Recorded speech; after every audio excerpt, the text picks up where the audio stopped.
Australianism is allegiance to written policies from European order. Terra Nullius is the European order, specifically British, that set the precedence for written authority in British Australia.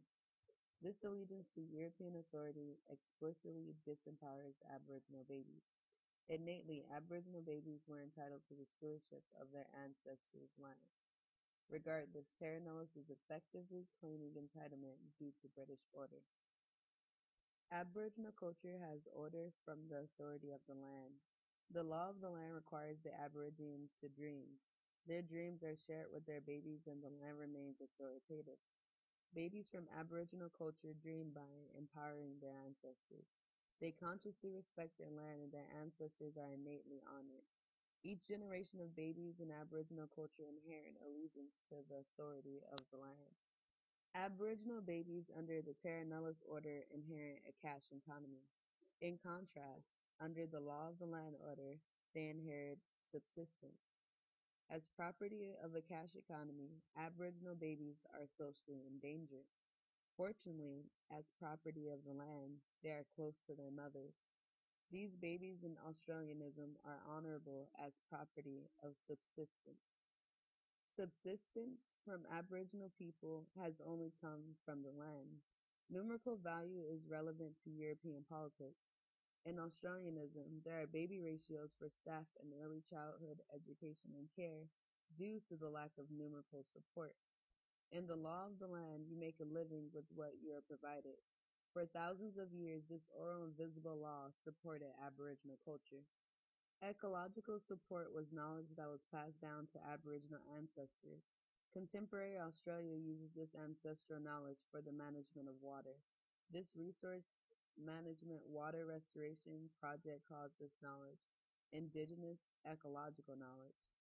Still, Aboriginal culture is socially endangered because this knowledge does not guarantee their survival. The Native Title Act of 1993 and Terra Nullius complement the survival of European order. In 93, Aboriginal culture was given the political recognition of being survivors of Australianism. Under the Aborigines Act of 1934, British Australians attempted to politically remove the Aboriginal title by having Aboriginal babies as property of the government. Terra Nullius sets the precedence for Australianism's relationship to Aboriginal babies. Australianism innately attacked Aboriginal babies. Massacres and diseases had impeccable effects on the health of Aboriginal culture. In the past and today, the cause of deteriorating health in Aboriginal culture is Australianism. Australia's cash economy cannot support a healthy lifestyle for Aboriginal babies. European economics cannot fulfill the subsistence void that the land alleviates. The land orders Aboriginal dreaming. Aboriginal dreams are a reflection of artistic authority. This authority is visible by Aboriginal paintings and dances. On the other hand, this authority is heard by Aboriginal language and music. European men order Aboriginal for property. Babies in Aboriginal culture inherit the order of the land. In Australianism, eventualism can be described as the cause and effect of terra nullius. In this context, the cause of terra nullius was the concept of British supremacy, and the effect encompasses the Aboriginal struggle to be elevated from their subordinate status. Despite government policies that support the supremacy of Australia's caste economy, Aboriginal babies are born. Aboriginal mothers still wear their smiles. The dreams of Aboriginal ancestors are committed to giving Aboriginal culture authoritative smiles.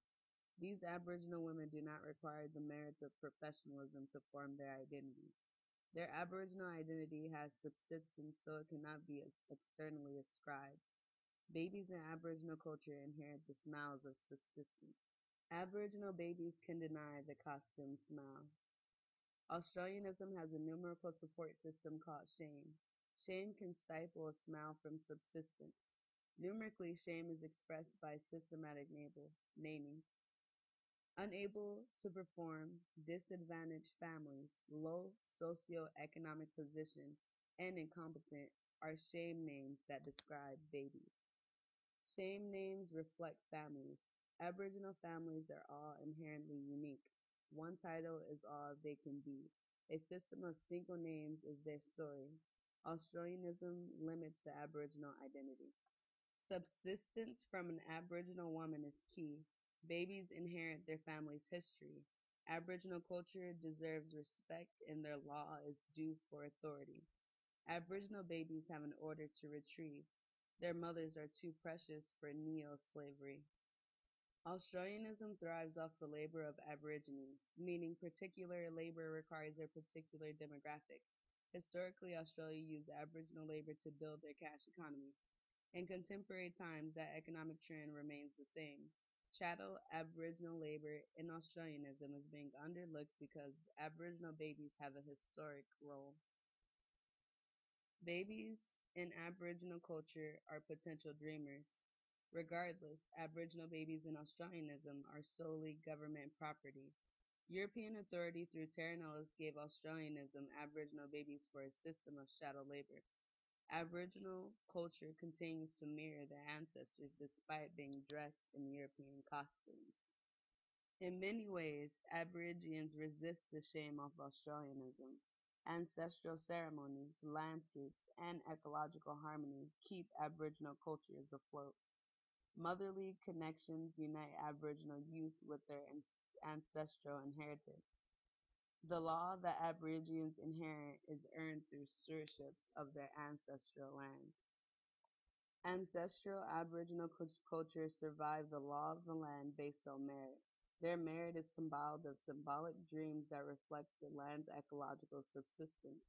Dreams display the sacredness of Aboriginal continental ecological unity. Merits are attributed to Aboriginal cultural allegiance to their ancestral dreams. Nudity in Aboriginal culture is a reflection of ecological vulnerability. Australia's ecology is infamous for being challenging. These challenges create a vulnerability for Aboriginal culture. Ancestral Aboriginal culture was able to adapt as challenges of vulnerability. Clothing in ancestral Aboriginal culture is painted on. Paint is gathered by using ancestral knowledge of ecological tools. Since European colonization, Aboriginal culture has an additional ceremonial costume as clothing.